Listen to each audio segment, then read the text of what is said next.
Hey guys, how are you? I have the video for this week, and this week we are continuing on with our magical realism, and this time we're doing one of the huge names in magical realism. In fact, I think you could easily say he is the name in magical realism. We are doing a Gabriel Garcia Marquez. So, before I let you know which one we're doing, remember, if you want to support us, there is our shop where we have books and we have writing services on our website. Absolutely lowest possible price for our books. We have books, writing services. There's also a Redbubble store where we have over 100 designs, including this one, my Saturday t-shirt. So if you want to support us, that's where you support us. Also, remember, like, subscribe, comment, share. We really love that when people leave constructive comments and like our videos. It's always really cool. So, what book are we doing? Actually, we're not doing one of the really huge ones.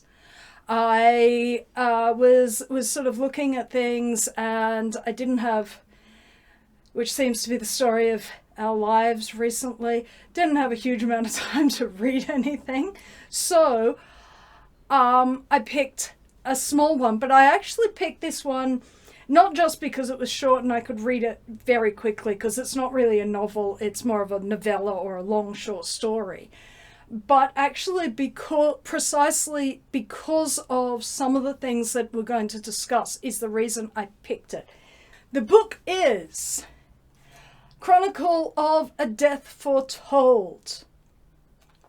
So this is one of the later Marquez books, so not from the boom of the 50s and 60s.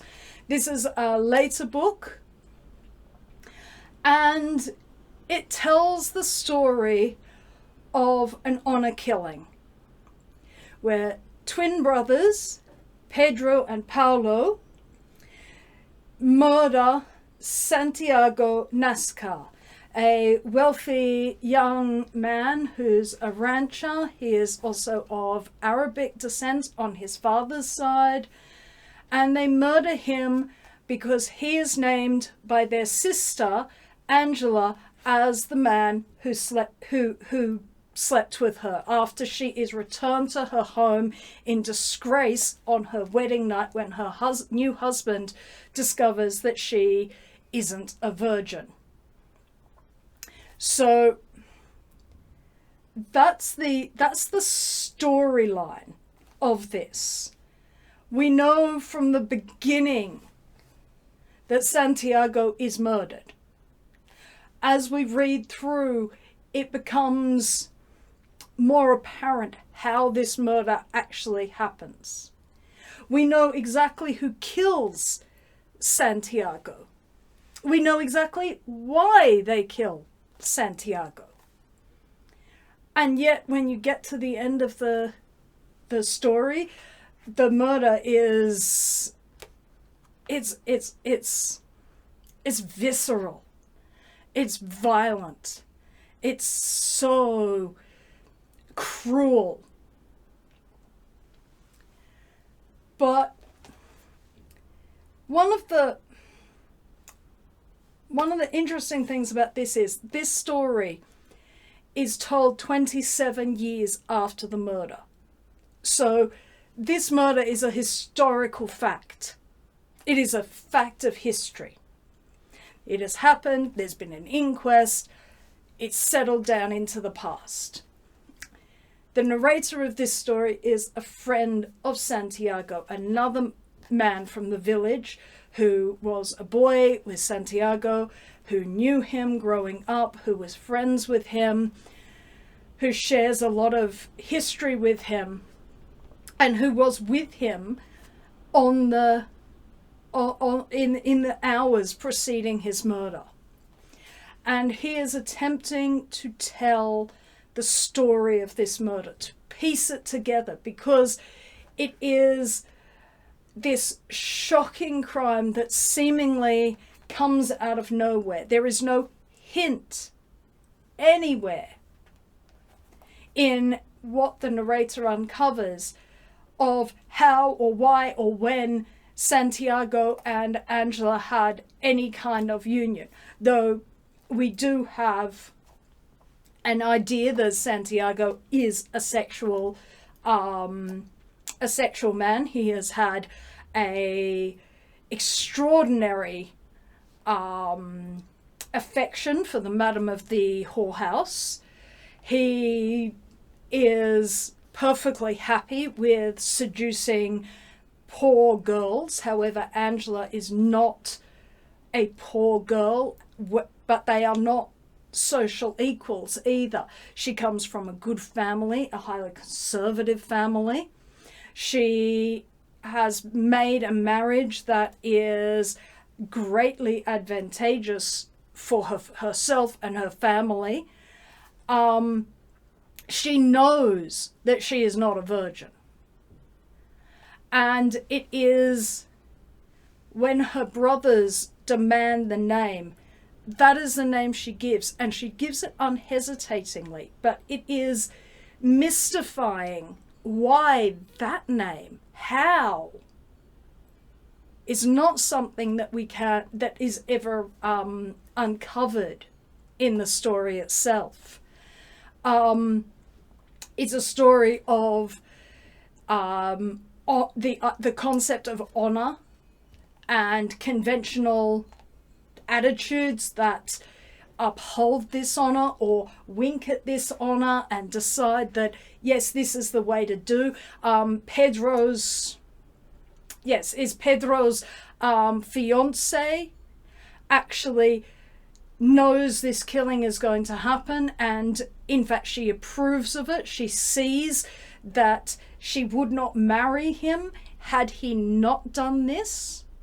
So it's not just this question of male violence, but also female complicity within male violence. There are every single person in the town knows that this killing is going to happen. The killers, the would-be killers, are speaking this murder all through the town.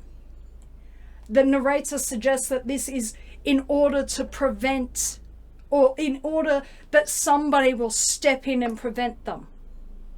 The mayor steps in and takes the knives that they initially have to commit the murder and tells them to go home.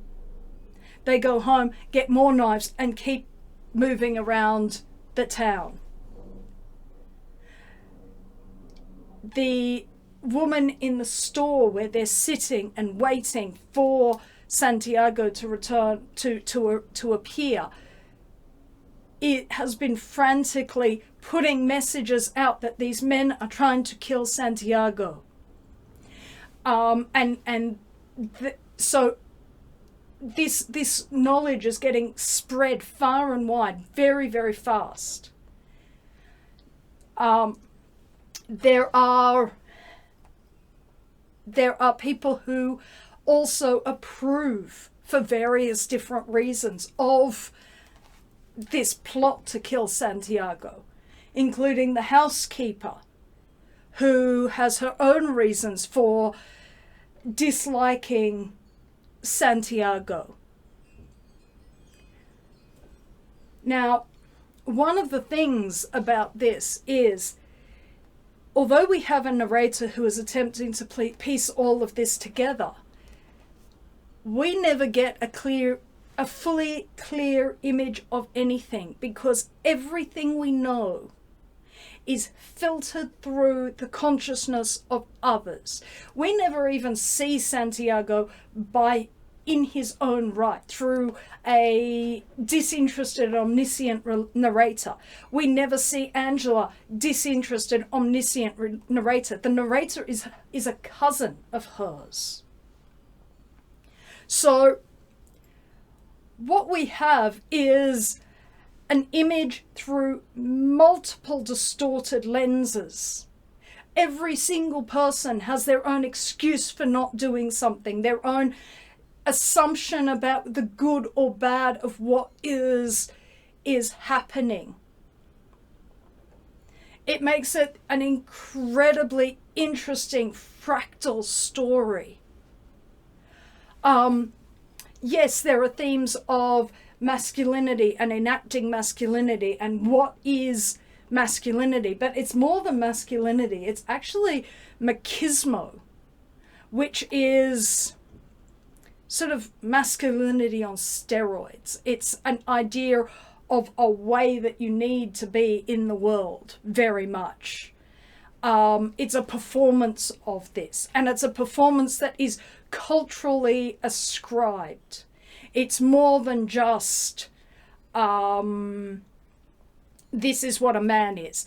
It is, machismo has a lot more sex and violence than just masculinity, the idea of masculinity. It's sex, it's violence, and it's honor. So, and it is interesting that the brothers choose, because we think of an honor killing and generally it is the woman who is the victim of an honor killing. In this one, it is the man, the alleged seducer, is seen as the person who should be killed to retain the honor of the family. So that is really interesting. And then the question arises as you're reading it, and it is even highlighted in some ways. Who is this stranger who comes into town and decides, Angela, I am going to marry Angela? Who is this strange man? He comes all dressed in calfskin jacket, calfskin trousers, calfskin gloves. He has this degree of otherworldliness. He comes into town, he seduces the townsfolk, he seduces the family, basically by throwing money around, and gains their consent to marry the youngest daughter. The youngest daughter who nobody has really thought very much of, and who, and this is one of the other curious things. How on earth did this woman manage to actually lose her virginity anywhere, given that she is so chaperoned by her parents? There is no sense that this girl has any great agency or any sort of imagination to go out and get herself a secret boyfriend.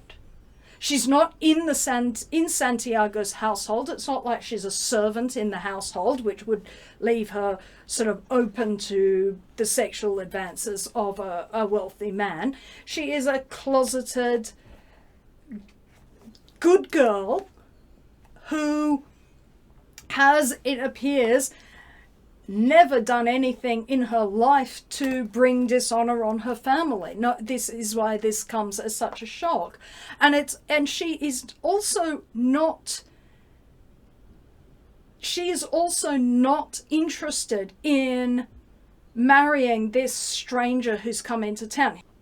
He comes in like Mephistopheles. It is like he has come in deliberately to destroy the social order that is in existence. He has come in to cause chaos. He is an agent of chaos. He comes in with these, and then he produces his strange family with a general and a conservative general and a mother and a mixed race mother, I might add. She is explicitly a mixed race woman. And his sisters. And this is oh wow, this is fine, because this is a story that is happening in the backdrop of war. One of Angela's brothers, Pedro, had been conscripted into the army. Paolo had stayed at home to support had been allowed to stay at home to support his family. There is always this backdrop of war. The mayor is a former military man. This is a world of chaos and conflict that has been suppressed. But that violence is there. That violence breaks out. That violence breaks out in the murder of Santiago. It breaks out in the acceptance of the murder of Santiago. It's not just that he is murdered, but this is a village where that violence is normalized, which is quite a fascinating thing to think about. Now, these are all the main big sort of talking points that I think surround this book, which is valid, but as you know, close reading, not our thing. We don't do just close readings of texts. While I was reading around this in my Cambridge companion to Gabriel Garcia Marquez, this is also one of Marquez's love stories, which is kind of baffling to think about. How is this a love story? How is this one of his stories of love? Well, I think that what you do see is the idea of love and marriage being incredibly divorced. There are so few marriages in this story which seem to be held together by love, but by obligation, by tradition, by this is the way things are. To actually love is almost a radical act. The widower who is forced into selling his house and all its contents is highly resistant to this because the house represents his dead wife whom he loved, whom he adored, his dead wife. And he does not want to part with the house. The bridegroom buys the house because Angela says it's the prettiest house. So it looks like this is a bride gift. This is the house we will live in. Why this man who's turned up out of nowhere decides I'm going to settle down here and I'm going to buy this man's house and make him miserable because he is living in the house that reminds him of his dead wife. Who knows? Another thing of causing chaos and misery for no purpose, which is really what gives him that diabolical attribute. He really comes in and messes with things in a way that seems to have no rhyme or reason. The other aspect of this being a love story is Angela, who is noted throughout the entirety of the early part of the story as being so held down, so constrained by her conservative upbringing, so brought up to suffer, and so weak-willed that she will do or say whatever her family wishes her to. All of a sudden, for 17 years after the murder, after the chaos, she starts to love her husband who has abandoned her. And she writes for 17 years 2,000 letters. 2,000 letters. And this love is inverse to her hate of her mother. Her mother who has, right, okay, yes, we've had this, your honor has been returned, but you are going to be punished for this. She refuses to be punished in that way. She loves She learns in some way, by learning to hate, she also learns to love this husband who abandoned her.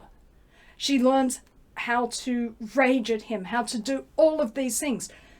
And he, in turn, somehow learns something, some affection for this wife that he threw over. They are married.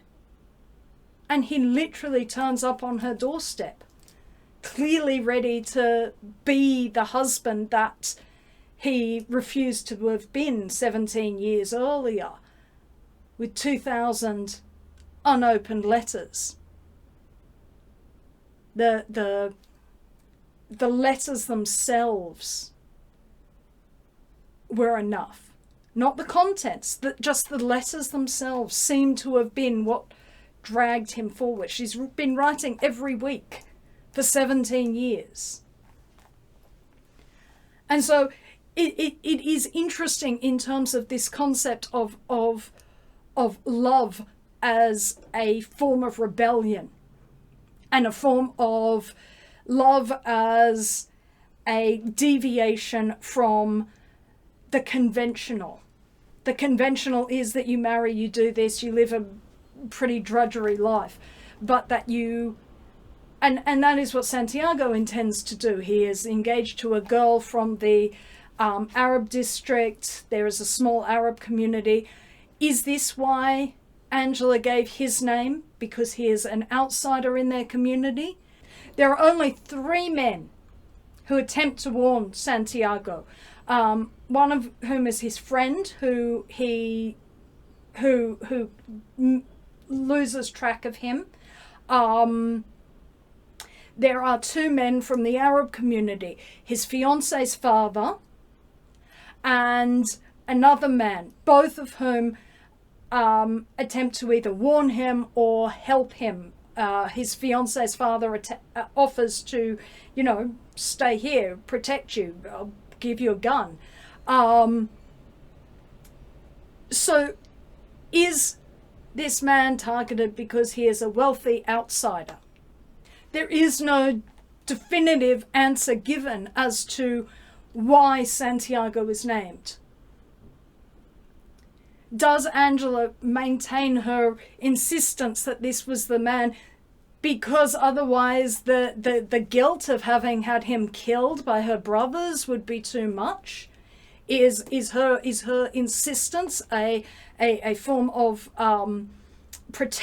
psychic protection for herself, that yes, she's actually made herself believe this? Because people really do not necessarily believe that what she has said is the truth or the whole story, including her cousin. Now, where does the magical realism come into this? This is a good example of why I say magical realism is not fantasy. Because magical realism is not fantasy. Magical realism can be about talking about trauma. Because this book is a story of collective guilt. And what's more interesting, this story was published in 1981. In 1973, Pinochet in Chile overthrew the Allende government. Gabriel Garcia Marquez said that he would not write another novel, or would not write anything, until Pinochet was deposed. And when I saw that, I thought, oh, that's interesting, because when it became clear, because Marquez remained silent for 6 years, between 74 and 1980. And then he wrote this book. Now, while people will A lot of people I saw talk about the fact that this is based upon a real life honor killing that happened in Marquez's past. I think when you think about the fact that this is his response to breaking the silence, because Pinochet wasn't going anywhere.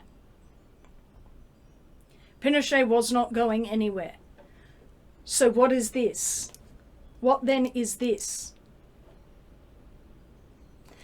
When you look at this, who particular is failing Santiago?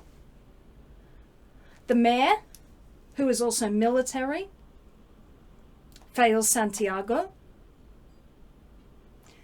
The church, the priest, fails Santiago. Not only does he fail to save Santiago, he absolves his killers and views what they did as correct. How many other people ignore the threats of the brothers? How many people laugh it off as they're drunk? They'd never do it. It couldn't possibly happen.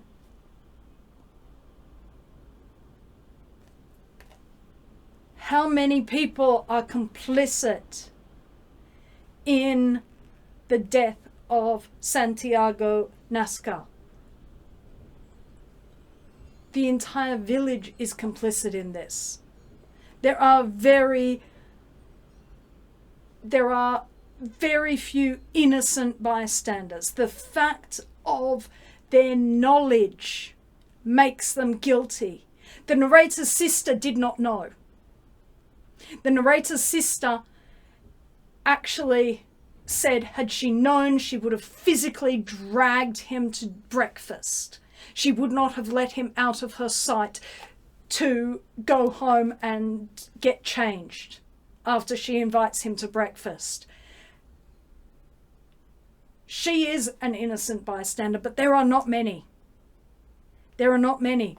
And so what is this brutal, and it is brutal, the murder at the end. It's the last thing you see. It is the last thing you are left with when you read this book is an absolutely chilling last few moments as Santiago dies, as Santiago is attacked and murdered and staggers home and dies. And how could we see this? The magic of this is that no one changed. But that it's not, no one stopped this, no one prevented this. But if we see this in the light of, okay, what is this murder? What is this murder actually? Is this murder, does Santiago, is he the victims of the Pinochet government that the church and the military stand by and allow to inflict this violence on an innocent population? And that people who either have a grudge or don't really believe it could be that bad are all turning that blind eye?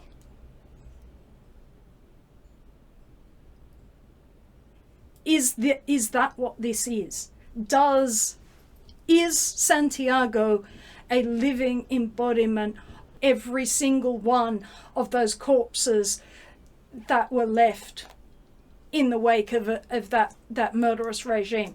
Is that why the thing that we are left with is not excuses, is not I didn't know or I didn't think it would actually happen, but the thing that we are left with at the end of this book is a brutal, visceral murder of what I think by the end you can appreciate is an innocent man.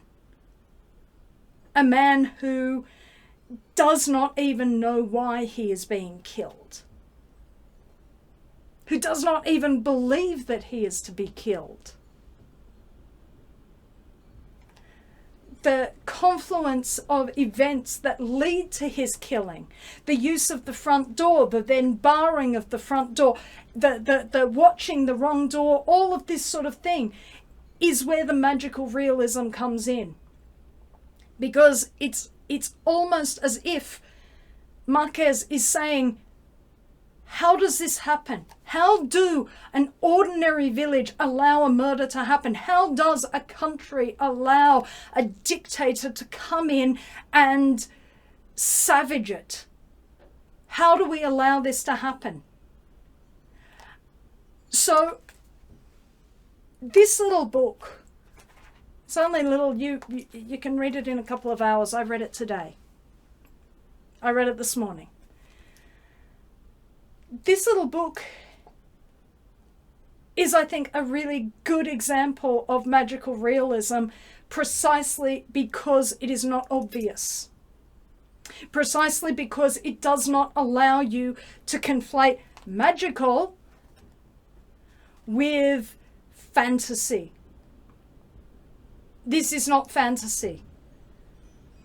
There are elements within it which are, how does this happen?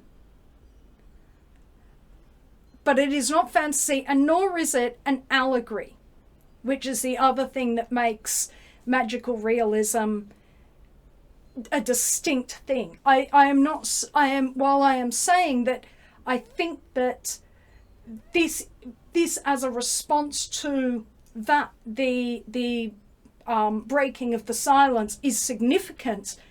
It's not a one-to-one allegory. That's not the point. That's not how magical realism works. But it is certainly a response to trauma. It is certainly a response to the guilt of inaction. Because you don't have to be one of the people who actually killed this man to be guilty of his death.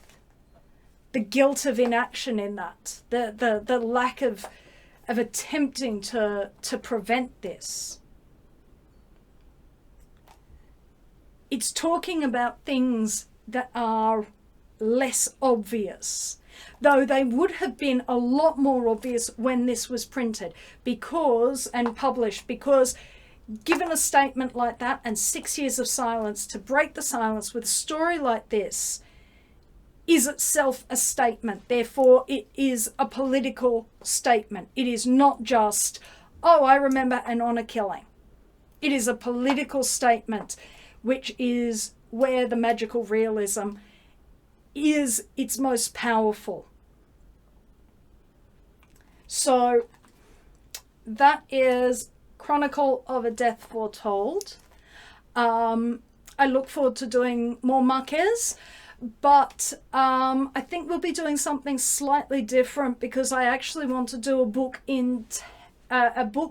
with another book with Her Ladyship, because I have a couple of books that would actually go really well together. So I know Her Ladyship is doing Goethe next, so I'll probably do mine first, and then Her Ladyship will do the companion piece after that. So until then,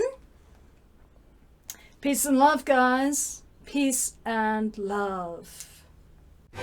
If you would like to support this channel, come across to the Black Cockie Press website, www.blackcockiepress.com.au, where you will find books and other writing services to help with your writing.